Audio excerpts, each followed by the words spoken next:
Alright guys, so I have the project file from the video I uploaded yesterday here, and a lot of people asked me about these pre-shakes on beats. I'm actually gonna play the video so you can see what I mean.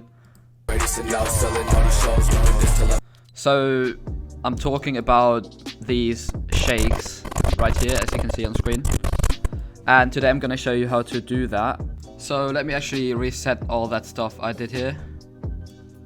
So let me just delete that. Stretch this out. So at first you wanna mark all the beats on your song, and then you wanna cut the clip like a few frames before the marker. So you cut it and then play the song for a bit. So I say here. Then here we have the next one, just cut it again. So this should be the last one. Right, so now you wanna go to effects panel and then search for S-shake and then drag it on your clip.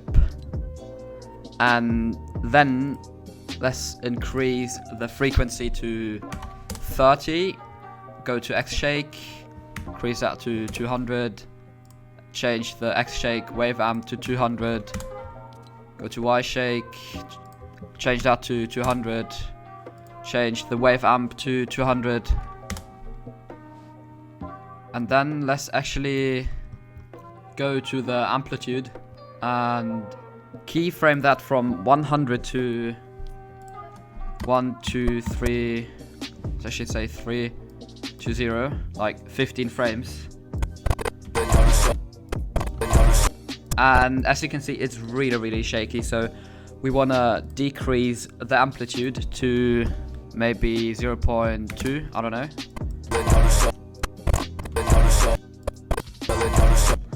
And as you can see, it already looks really good, but we're going to add like a tilt shake on that. So we're going to drag another S shake on the clip and then create a tilt shake.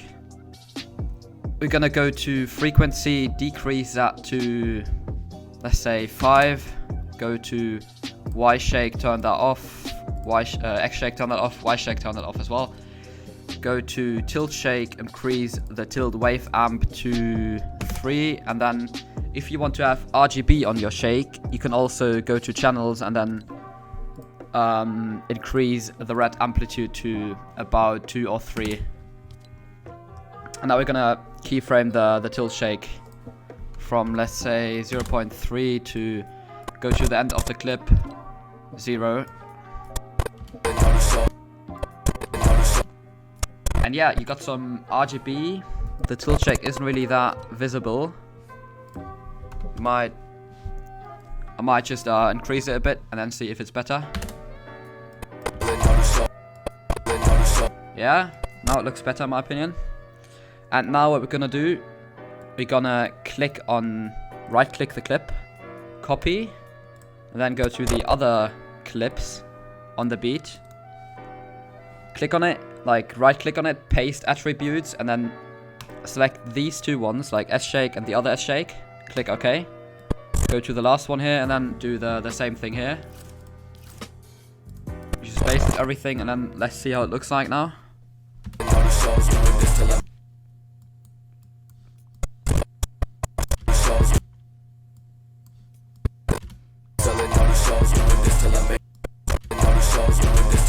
And yeah, as you can see, it looks really nice. So if you actually want the same preset that I used in my video, you can go to the description of this video and just buy my preset pack.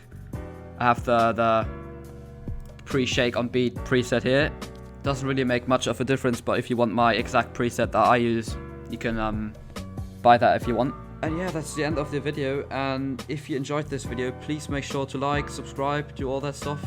Also, you can check out my Twitter, join my Discord server, both links are in the description. And other than that, have a nice day. See you in the next one.